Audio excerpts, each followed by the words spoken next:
যোগ দিচ্ছেন। আপনাদের অত্যন্ত প্রিয় মানুষ, দৈনিক আমার দেশ পত্রিকার সম্পাদক, সাবেক জ্বালানি উপদেষ্টা, বিনিয়োগ বোর্ডের চেয়ারম্যান ডক্টর মাহমুদুর রহমান। মাহমুদ ভাই, আপনাকে স্বাগত জানাচ্ছি আজকের অনুষ্ঠানে। ধন্যবাদ কনক সরোয়ার।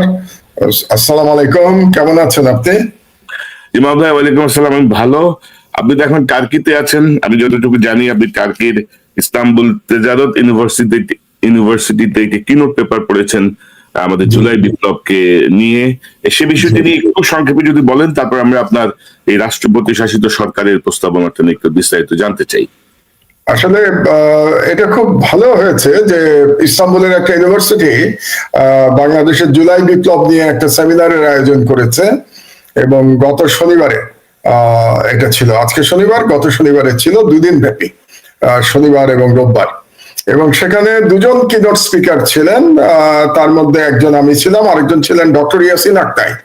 ডক্টর ইয়াসিন আক্তাই টার্কির একজন বড় একাডেমিক স্কলার, এবং তিনি প্রেসিডেন্ট এরদোগানের উপদেষ্টা। তো আমরা আমাদের মতো করে জুলাই বিপ্লবকে ব্যাখ্যা করেছি সেখানে। এবং এছাড়া 2 দিন ব্যাপী অনুষ্ঠানে অনেকগুলো পেপার ছিল, বাংলাদেশের অনেকে এসেছিলেন, বাংলাদেশ থেকে আরো কিছু ভিসিরা যোগ দিয়েছিলেন, বেশ কিছু ইউনিভার্সিটির ভাইস চ্যান্সেলর এসেছিলেন, এবং এখানে যারা ছাত্র তারাও যোগদান করেছিল সেখানে। আর বাংলাদেশের যিনি অ্যাম্বাসেডর টার্কিতে, তিনি উপস্থিত ছিলেন।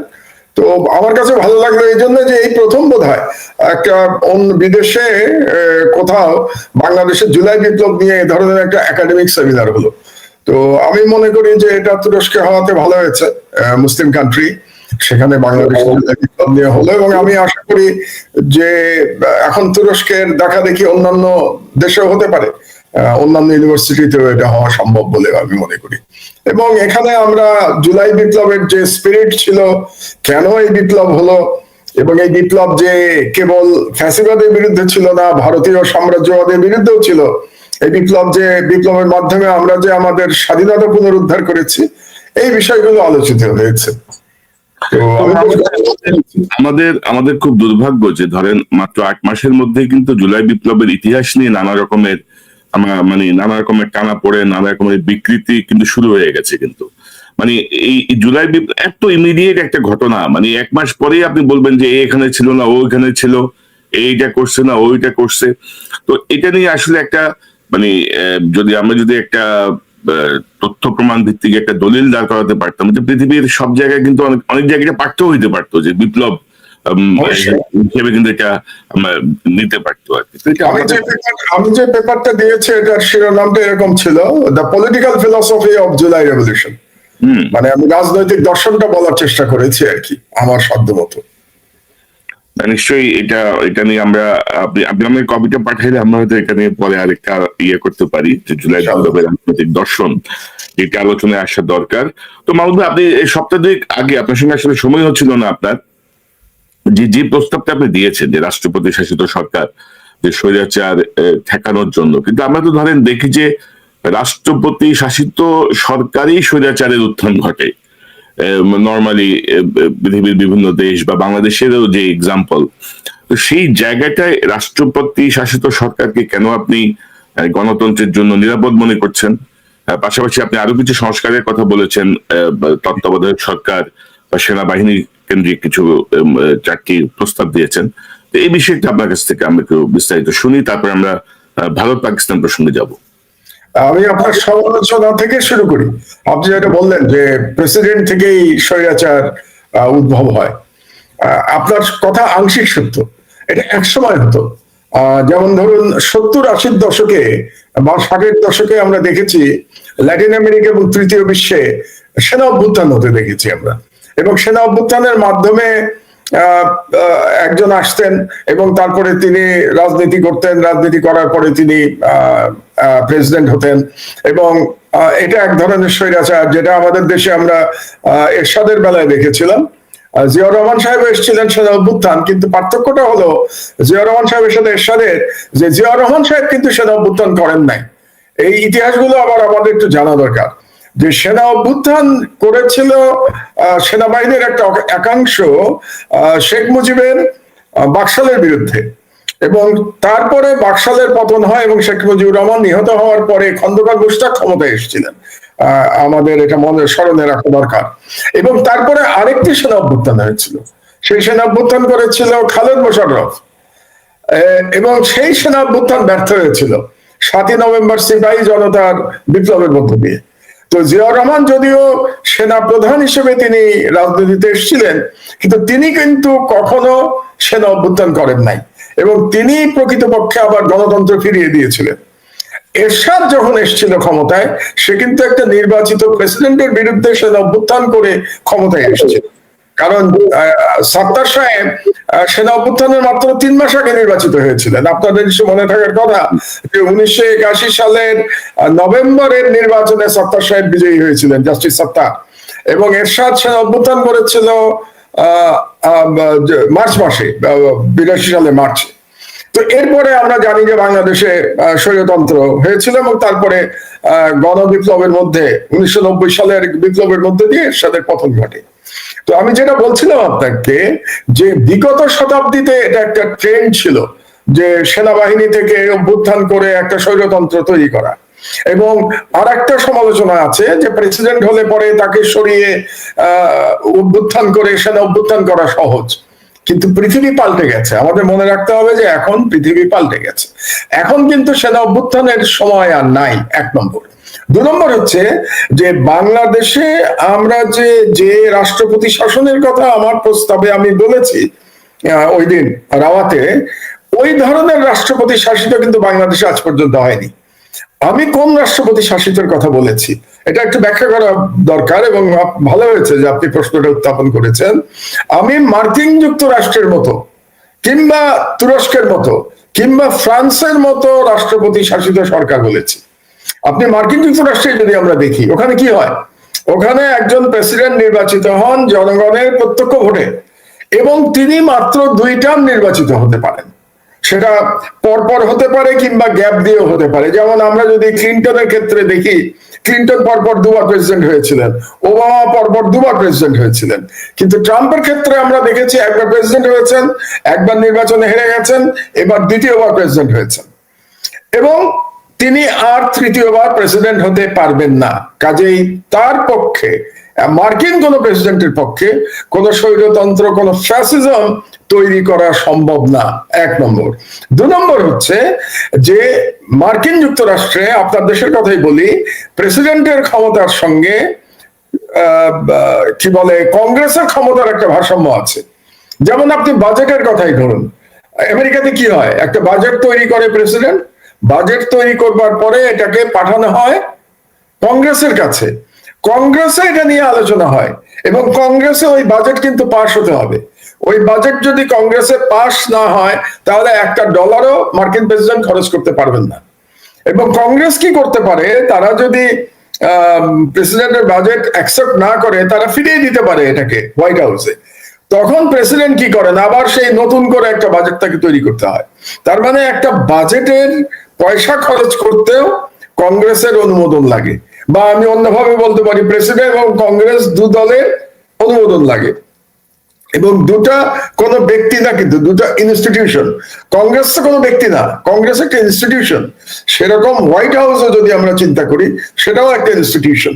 কাজে 2 ইনস্টিটিউশনের মধ্যে ক্ষমতার ভারসাম্য থাকছে, এবং এই কারণে মার্কিন যুক্তরাষ্ট্রে একটা ফ্যাসিজম তৈরি করা সম্ভব না। আপনার কিন্তু মনে থাকার কথা যে ট্রাম্প কিন্তু গতবার যখন হেরে গেলেন ইলেকশনে, তিনি কিন্তু ক্ষমতা ছাড়তে চান নাই। তিনি বলেছিলেন যে নির্বাচন সঠিক হয় নাই, কিন্তু ট্রাম্পের পক্ষে এটা সম্ভব হয়নি, নির্বাচনের রেজাল্ট পাল্টানো সম্ভব হয় নাই, কারণ কংগ্রেস ওই নির্বাচনকে বৈধ ঘোষণা করেছিল, এবং বৈধ ঘোষণা করার কারণে বাইডেন প্রেসিডেন্ট হয়েছিল। তার মানে দেখুন যে এই সিস্টেমের জন্য ট্রাম্পের পক্ষে হাসিনা হয়ে ওঠা সম্ভব হয় নাই। কিন্তু বাংলাদেশে কি হচ্ছে আমরা দেখতে পেয়েছি কি, পার্লামেন্টারি সিস্টেমে যে আপনি ইলেকশন সিস্টেমকে ম্যানিপুলেট করে আপনি একের পর এক ভুয়া নির্বাচন করেছেন, এবং একের পর এক ভুয়া নির্বাচন করার মাধ্যমে শেখ হাসিনা ফ্যাসিস্ট হয়ে উঠতে পেরেছিল। কাজেই আমাদের দেশে এই পার্লামেন্টারি সিস্টেম আমাদেরকে কিন্তু ফ্যাসিবাদ উপহার দিয়েছে।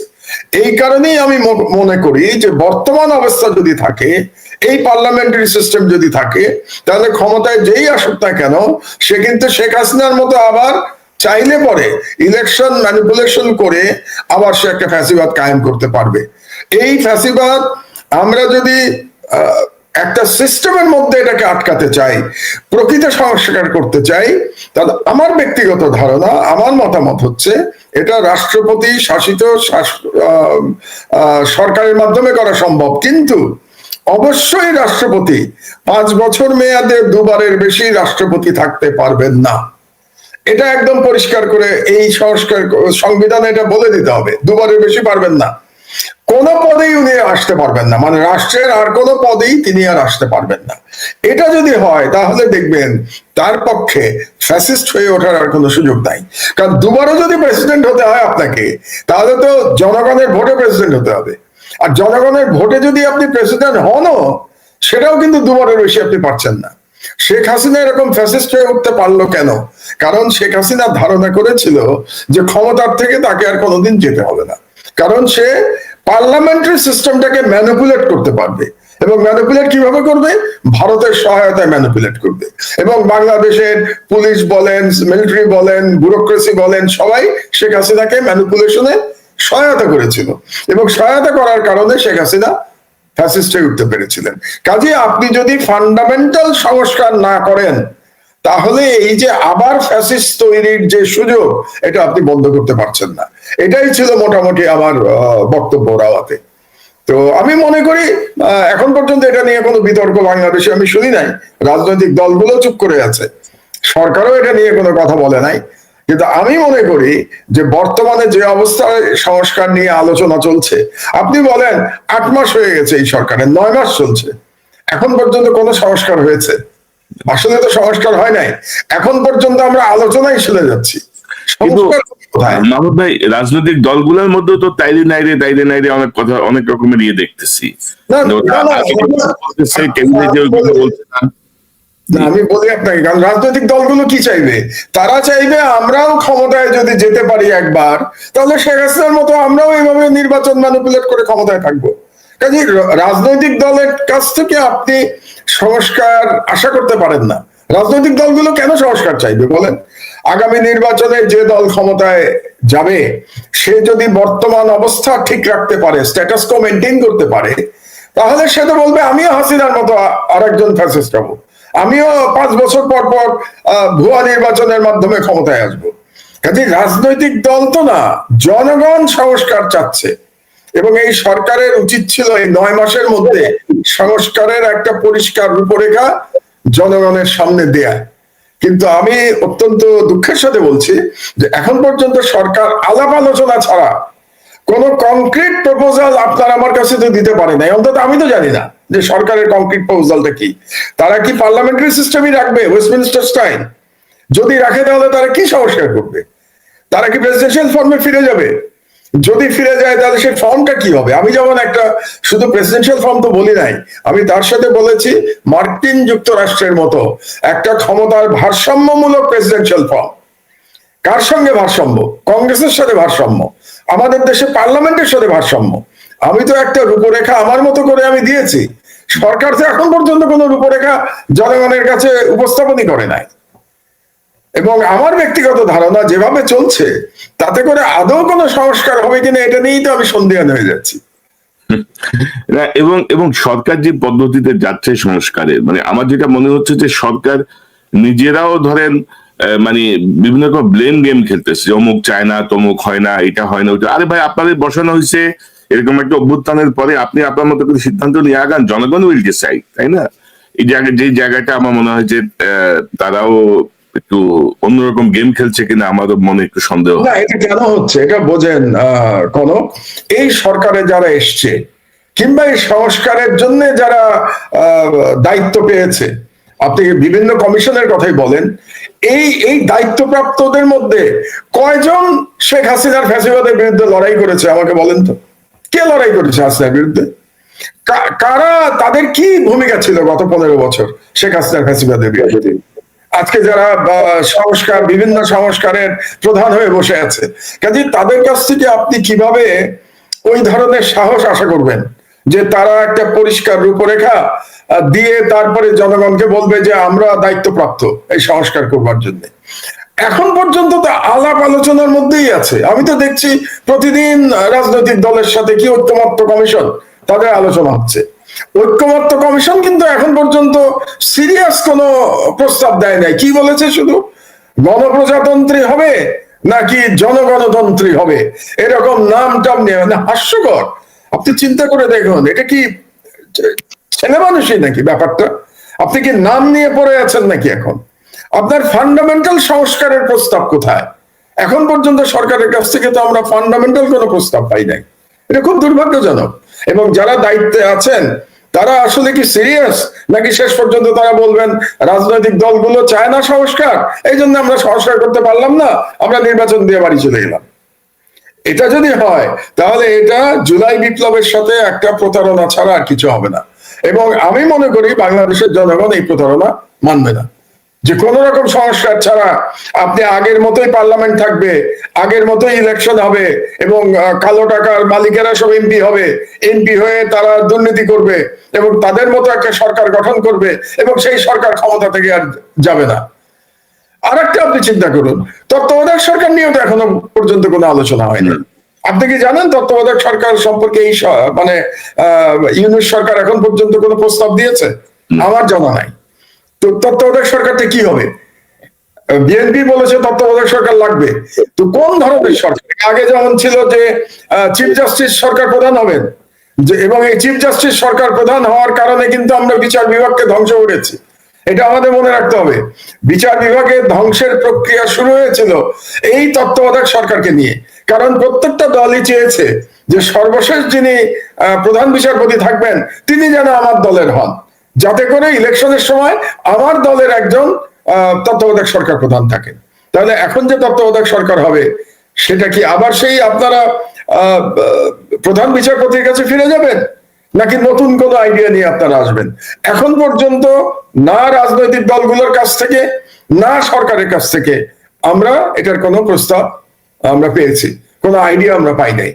আমি কিন্তু আমার প্রস্তাবে একটা আইডিয়া দিয়েছি তত্ত্বাবধায়ক সরকার নিয়ে। আমি জানি না এটা রাজনৈতিক দলগুলোর কাছে গ্রহণযোগ্য হবে কিনা, আমার জানা নাই, কিন্তু আমার বুদ্ধি অনুযায়ী, বিচার বুদ্ধি অনুযায়ী আমি একটা প্রস্তাব দিয়েছি। না, আপনি তো বলেছেন যে মানে সরকার মেয়াদ শেষে সরকারি দল এবং বিরোধী দল উভয় থেকে 5 জন করে সদস্য মনোনীত করে তাদের ভোটে মানে আমি একটু পরিষ্কার করে বলি, আমি বলেছি সরকারি দল থেকে 5 জন, বিরোধী দল থেকে 5 জন, 10 জন, এবং প্রধান বিচারপতি 1 জন, 11 জন। কারণ আপনাকে বেজোড় সংখ্যা লাগবে, একজন প্রধান উপদেষ্টা হতে হবে। এই 11 জন নিজেদের মধ্যে তারা ভোটাভুটি করে তাদের 1 নম্বর ঠিক করবেন। মানে এখন হয় কি দেখেন, যে কে প্রধান উপদেষ্টা হবে এটা নিয়ে বাংলাদেশের ইতিহাসে আজ পর্যন্ত বিরোধী দল কখনো একমত হতে পারে নাই। আপনি কি মনে করেন ভবিষ্যতে তো একমত হতে পারবে কোনো ব্যক্তির ব্যাপারে? এক দল যদি মিস্টার এক্স এর কথা বলে, আর এক দল বলবে মিস্টার ওয়াই এর কথা। তো আপনার সলিউশন কোথায়? এই জন্য আমার বিচার বুদ্ধি মতো আমি একটা সলিউশন দিয়েছি যে সরকারি দল 5 জনের কথা বলবে তত্ত্বাবধায়ক সরকারে, বিরোধী দল 5 জন বলবে, আর চিফ জাস্টিস 1 জনের কথা বলবেন। কিন্তু সেই একজন অবশ্যই সার্ভিং বিচারপতি হতে পারবে না। তিনি রিটায়ার্ড বিচারপতি হতে পারবেন, কিন্তু সার্ভিং হতে পারবেন না। তাহলে মোট তত্ত্বাবধায়ক সরকারের সংখ্যা হলো 11 জন। এই 11 জন নিজেদের মধ্যে ভোটাভুটি করে তাদের প্রধান উপদেষ্টা নির্বাচন করবেন। এটা আমার আইডিয়া, আপনার পছন্দ নাও হতে পারে। এখন আমি অপেক্ষা করে থাকবো যে ভালো কোনো আইডিয়া কেউ নিয়ে আসে কিনা। এখন পর্যন্ত কিন্তু আমরা তত্ত্বাবধায়ক সরকারের রূপরেখা কি হবে এটা সম্পর্কে আমরা কিছুই জানি না। তো আমি জানি না আরো কতদিন অপেক্ষা করতে হবে। এবং মাহমুদ ভাই, ধরেন সরকারি প্রসঙ্গ যেহেতু আসলো, ধরেন আপনি যদি দেখেন যে পুরো উপদেষ্টা পরিষদ কিন্তু ডক্টর ইউনূসের আলোয় আলোকিত হচ্ছেন। তাদের নিজস্ব কোনো 2-1টা জায়গা, অর্থ মন্ত্রণালয় বা জ্বালানি মন্ত্রণালয়, 2-1টা মন্ত্রণালয় ছাড়া সমালোচনার মাত্রাই বেশি এবং বিতর্কিত লোকেরা কিন্তু নিয়োগ পাচ্ছে। আমরা কিন্তু ধরেন বৃহত্তর স্বার্থে কিন্তু ডক্টর ইউনূসের প্রতি এক ধরনের আমরা অন্ধ সমর্থন দিয়ে যাচ্ছি, যে উনি থাকুক, আমাদের জন্য কিছু একটা হোক, সংস্কার হোক, বিচারটা হোক। কিন্তু বিচার তো ধরেন অত্যন্ত কচ্ছপ গতিতে যাচ্ছে। তো সব মিলিয়ে আসলে এই সরকারের 8 মাসটা মানে কোথায় সমস্যাটা আসলে, মানে এরকম একটা রক্তক্ষয়ী বিপ্লবের পরে, অভ্যুত্থানের পরে সরকার যেভাবে ফাংশন করার কথা ছিল সেইভাবে তো করতে পারছে না বা করছে না। সরকারের তিনটি কারণে আমরা ডক্টর ইউনূসকে সমর্থন দিচ্ছি। আপনি যেটা বললেন অন্ধ সমর্থন, আমি অন্ধ বলবো না, সমর্থন দিচ্ছি বলবো। একটি কারণ হলো যে ডক্টর ইউনূসের আন্তর্জাতিক গ্রহণযোগ্যতা। কারণ আপনাদের এমন একজন লাগতো যার আন্তর্জাতিক গ্রহণযোগ্যতা আছে, এবং ভারত ইচ্ছা করলেই তাকে কোনো ষড়যন্ত্র করে ক্ষমতাচ্যুত করতে পারবে না, এরকম একজন দরকার ছিল আমাদের। এবং সেই দিক দিয়ে ডক্টর ইউনূসের সাথে তুলনা করার মতো দ্বিতীয় কোনো ব্যক্তি আমাদের নাই, এটা আমাদের মেনে নিতে হবে। এক। 2 নম্বর হলো ডক্টর ইউনূস কিন্তু শেখ হাসিনার জুলুমের একজন ভিকটিম ছিলেন। ডক্টর ইউনূসকে কিন্তু উনি ভিকটিম ছিলেন, এই সরকারের অধিকাংশই ভিকটিম ছিল না, কিন্তু ডক্টর ইউনূস ভিকটিম ছিলেন। এটা হলো 2 নম্বর। আর 3 নম্বর হলো ভারতের প্রশ্নে এবং আওয়ামী লীগের প্রশ্নে আমি মনে করছি এখন পর্যন্ত ডক্টর ইউনূসের একটা দৃঢ় অবস্থান আছে। ডক্টর ইউনূস ভারতীয় হুমকিকে খুব ভালোভাবে মোকাবেলা করেছেন। এই 3টি কারণে আমরা অব্যাহতভাবে ডক্টর ইউনূসকে সমর্থন করে যাচ্ছি।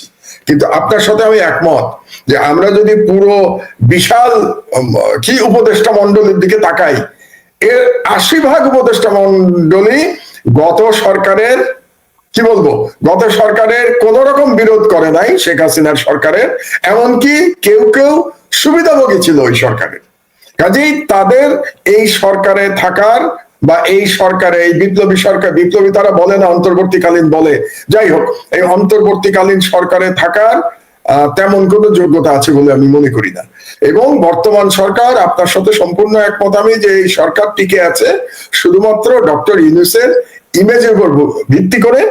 এবং কোন কোন ক্ষেত্রে বাংলাদেশের অবস্থা ভালো, যেমন এবারের রমজানের মধ্যে দ্রব্যমূল্য নিয়ন্ত্রণে রাখা গেছে। তারপরে আমাদের রেমিটেন্স যোদ্ধারা যেভাবে বাংলাদেশে রেমিটেন্স পাঠাচ্ছেন, সকল রেকর্ড ব্রেক হয়ে গেছে। কারণ আমাদের যে ফরেন কারেন্সি ক্রাইসিস ছিল সেটা অনেকটা কিন্তু রেমিটেন্সের মাধ্যমে আমাদের হয়ে গেছে। আর একটা ইন্টারেস্টিং ব্যাপার, এই যে আমেরিকা, আপনাদের প্রেসিডেন্ট ট্রাম্প যে ট্যারিফ ঘোষণা করলো, এই ট্যারিফে কিন্তু বাংলাদেশের আসলে ক্ষতি নাই, বরং বাংলাদেশের জন্য নতুন সম্ভাবনা তৈরি হয়েছে। কেন? বাংলাদেশের মেইন কম্পিটিটর ছিল গার্মেন্টস সেক্টরে চীন এবং ভিয়েতনাম। চীন এবং ভিয়েতনামের ট্যারিফ বাংলাদেশের থেকে অনেক বেশি বাড়ানো হয়েছে, আপনি জানেন, তাদের বৃদ্ধির পরিমাণ অনেক বেশি। চীনের ট্যারিফ তো 100%-এর উপরে। তো সেই দিক দিয়ে আমি মনে করি এই ট্যারিফ সিস্টেমের মধ্যে বাংলাদেশের গার্মেন্টস এর বরং এক্সপোর্টের নতুন সুযোগ তৈরি হয়েছে। তো এই সমস্ত কারণে বর্তমান সরকার অর্থনৈতিকভাবে মোটামুটি স্বাচ্ছন্দ্যে আছে, শেখ হাসিনা এত লুটপাট করা সত্ত্বেও। তো সেই দিক দিয়ে ডক্টর ইউনূস ভাগ্যবান এবং সরকার চালাচ্ছেন। কিন্তু মেইন যে দায়িত্ব তার ছিল, একটা দায়িত্ব ছিল তার সংস্কারটা শেষ করা, এবং দ্বিতীয় দায়িত্ব ছিল শেখ হাসিনা এবং তার যে লুটেরা এবং তার যে খুনি বাহিনী ছিল তাদের বিচার সম্পন্ন করা। এখন সেইটা কতটা করতে পারবেন এটা নিয়ে তো কিছুটা সন্দেহের অবকাশ তো আছেই, যে তারা আদৌ কি পারবেন, নাকি তারা আবার নির্বাচিত সরকারের উপরে এটা দায়িত্ব দিয়ে তারা চলে যাবেন। না, আমি ধরেন সব সব মানে ঘটনাগুলো ঠিক পছন্দ হচ্ছে না অনেক কিছুই। তারপরে আপনি যদি দেখেন যে বিপ্লবের পরে উপদেষ্টা আসিফ মাহমুদও একটা বই লিখে ফেলছে, আসিফ নজরুল একটা বই লিখে ফেলছে। মানে কিভাবে সম্ভব, মানে এত গুরু দায়িত্ব 8-10টা মন্ত্রণালয় নিয়ে এরা আবার বই টই লিখে, মানে ব্যক্তিগত ক্যারিশমা জাহির করার জন্য সব প্রস্তুত আর কি। যে দায়িত্ব দেওয়া হয়েছে সেই জায়গাটা থেকে এটা আমার মনে হয়। মাহমুদ ভাই, যে ভারত পাকিস্তানের একটা খুবই নাজুক পরিস্থিতি, আকাশসীমা এক গ্রুপ বন্ধ করে দিয়েছে, আরেক গ্রুপ সিন্ধু নদের পানির প্রবাহের যে চুক্তি সেটি বন্ধ করে দিয়েছে। তো সব মিলিয়ে টান টান উত্তেজনা, এর কি প্রভাব বাংলাদেশে আপনি দেখেন, বা এই মুহূর্তে বাংলাদেশের আসলে অবস্থানগত কৌশল কি হওয়া উচিত? আমি বাংলাদেশে আসার আগে একটু ভারত পাকিস্তান নিয়ে একটু বলে নেই, তাহলে দর্শকদের বুঝতে সুবিধা হবে। যে টান টান উত্তেজনা তৈরি হয়েছে, এতে কিন্তু আমি মনে করি ভারত লাভবান হয়েছে, ভারতের সরকার লাভবান হয়েছে। আমি ভারত বলবো না, মোদী সরকার লাভবান হয়েছে। কারণটা বুঝাই আপনাকে আমি। কারণ মোদী সরকার, আপনি জানেন যে মুসলমানদের ওয়াকফ বিল নিয়ে মোদী সরকার একটু বিপদের মধ্যে ছিল। ওয়াকফ বিলের মাধ্যমে মোদী যেটা চাচ্ছিল যে সেই শত শত বছর ধরে মুসলমানদের যে সম্পত্তিগুলো ছিল বিভিন্ন কাজে, যেমন ধরেন মাদ্রাসা কিংবা মসজিদে যে সব সম্পত্তি দান করে গেছে আগের মানুষজনেরা, সেই সম্পত্তিগুলো দখল করার একটা প্রক্রিয়া শুরু করেছিল মোদী সরকার, কিন্তু সেটা সুপ্রিম কোর্টে গিয়ে আটকে গেছে এবং এই ইস্যুটা নিয়ে মোদী সরকার খুবই বিব্রত করা পরিস্থিতিতে পড়েছিল।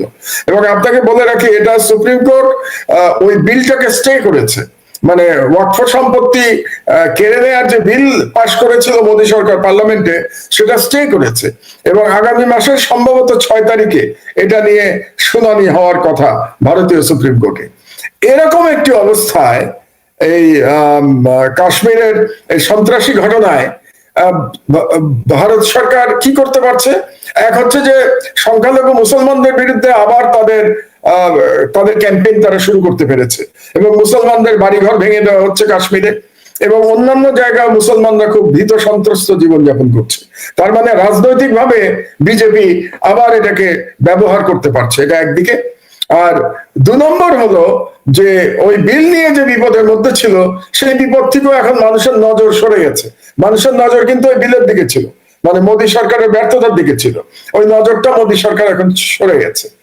তো সরে এখন পাকিস্তানের সাথে একটা যুদ্ধবিদেহী অবস্থায় চলে এসছে মোদী, এবং অত্যন্ত বেআইনি ভাবে সে সিন্ধু নদীর সাথে যে পানি চুক্তি সে বন্ধ করে দিয়েছে, স্থগিত করেছে ইন্ডিয়া।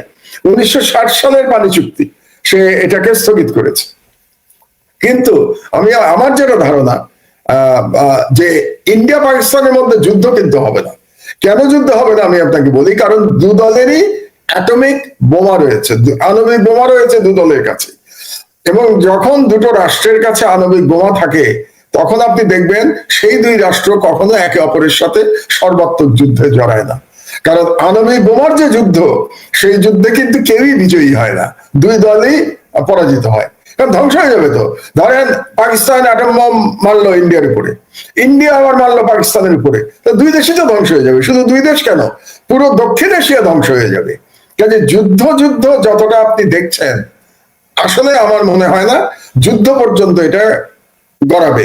একটু সীমান্তে গোলাগুলি হতে পারে, 2 দলেরই 2-4 জন সৈনিক কি বিমান বাহিনীর পাইলট মারা যেতে পারে, কিন্তু যেটাকে আমরা সর্বাত্মক যুদ্ধ বলি সেটা হবে না বলেই আমার ধারণা। এটা গেল পাকিস্তান ইন্ডিয়া প্রসঙ্গ।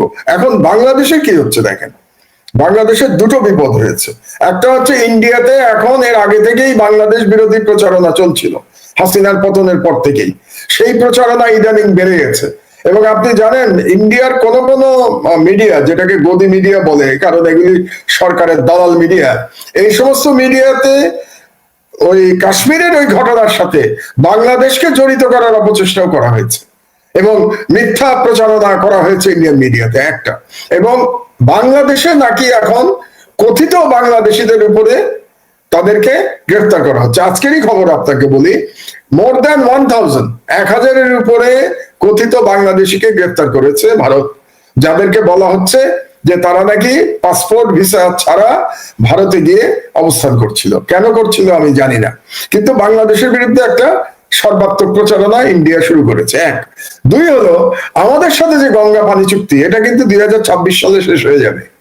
তো আমরা যদি ভারতের চরিত্র দেখতে পাই পাকিস্তানের সাথে সিন্ধু পানি চুক্তি স্থগিত করার মাধ্যমে, তাহলে আমাদের জন্য কিন্তু দুশ্চিন্তার কারণ আছে। ভারত দেখবেন গঙ্গা পানি চুক্তি নিয়েও টালবাহানা শুরু করবে। আমি ভবিষ্যৎ বলে রাখছি আপনাদেরকে, জানি না 2026 সালে ইউনূস সাহেব থাকবেন অথবা নতুন গণতান্ত্রিক সরকার ক্ষমতায় আসবে কিনা, কিন্তু সেই সরকারকে অবশ্যই ভারতের এই গঙ্গা পানি চুক্তি নিয়ে ভারতের সাথে আবার নতুন করে লড়াই করতে হবে, এবং ওরকম অবস্থা আমি একটা দেখতে পাচ্ছি। এবং যেহেতু ভারত এখন কথিত বাংলাদেশিদের বিরুদ্ধে অভিযান চালাচ্ছে ভারতে, আমি প্রস্তাব করব এই সরকারের কাছে যে বাংলাদেশেও যে সমস্ত ভারতীয়রা তাদের কাগজপত্র ছাড়া বাংলাদেশে আছে, এবং আমরা জানি অবৈধভাবে অনেক ভারতীয় বাংলাদেশে আছে, আমরা এমনও জানি যে অনেক ভারতীয় ভুয়া ন্যাশনাল আইডি কার্ড নিয়ে বাংলাদেশে আছে, বাংলাদেশে বিভিন্ন জায়গায় তারা চাকরি করছে, এদের বিরুদ্ধে আমাদের অভিযান চালানো উচিত। এবং যেহেতু বাংলাদেশের বিরুদ্ধে এই ধরনের মিথ্যা প্রচারণা চলছে, কাজে বাংলাদেশ সরকারের উচিত হবে এখনই বাংলাদেশেও একই রকম অভিযান পরিচালনা করা, প্রত্যেকটা ইন্ডাস্ট্রিগুলিতে দেখা যে সেখানে কোনো ভারতীয় নাগরিক অবৈধভাবে চাকরি করছে কিনা, কিংবা বিভিন্ন ডিস্ট্রিক্টেও আমাদের এগুলো দেখা উচিত। এবং বিশেষ করে আমি মনে করি সেনসিটিভ জায়গা যেগুলো আছে, আমাদের যে সমস্ত মানে আসসালামু আলাইকুম প্রিয় দর্শক, দেশ কিংবা দেশের বাইরে যে যেখান থেকে বসে ভিডিওটি দেখলেন সবাইকে অনেক অনেক ধন্যবাদ এবং ভালোবাসা জানাচ্ছি। প্রিয় দর্শক, কথা বললেন ডক্টর কনক সরোয়ার নিউজ থেকে। ডক্টর কনক সরোয়ার আমাদের সবার প্রিয় সাংবাদিক, নির্যাতিত নিপীড়িত সাংবাদিক ডক্টর কনক সরোয়ার লাইভ আমরা দেখে আসলাম। উপস্থিত ছিলেন আমাদের সবার প্রিয় সাংবাদিক, মজলুম সাংবাদিক, পরিচিত মুখ, প্রিয় মানুষ, আমার দেশ পত্রিকার সম্পাদক মাহমুদুর রহমান স্যার। অত্যন্ত গুরুত্বপূর্ণ আলোচনা করলেন। বাংলাদেশের বর্তমান যে পরিস্থিতি, সেই পরিস্থিতি নিয়ে আলোচনা করলেন। আপনারা জানেন যে 5ই আগস্ট শেখ হাসিনা পালিয়ে যাওয়ার পর বাংলাদেশে যে একটি অস্থিতিশীল পরিবেশ দেখা দিয়েছে, তা এই অন্তর্বর্তীকালীন সরকারি কিছু কিছু উপদেষ্টাদের জন্যই দেখা দিয়েছে। আইনের সঠিক ব্যবহার হচ্ছে না বা নানা কারণে এরকম সমস্যা দেখা দিয়েছে। ইতিমধ্যেই বাংলাদেশের অধিকাংশ জনগণ চাচ্ছে যে মাহমুদুর রহমান স্যারকে রাষ্ট্রপতি করা হোক এবং তাকে রাষ্ট্রপতি করে দেশ শাসনের ব্যবস্থা করে দেওয়া হোক। দর্শক, আপনারা কি ভাবছেন অবশ্যই কমেন্টে জানাবেন। সবাই ভালো থাকবেন, সুস্থ থাকবেন। ভিডিওটি শেষ করছি। আসসালামু আলাইকুম।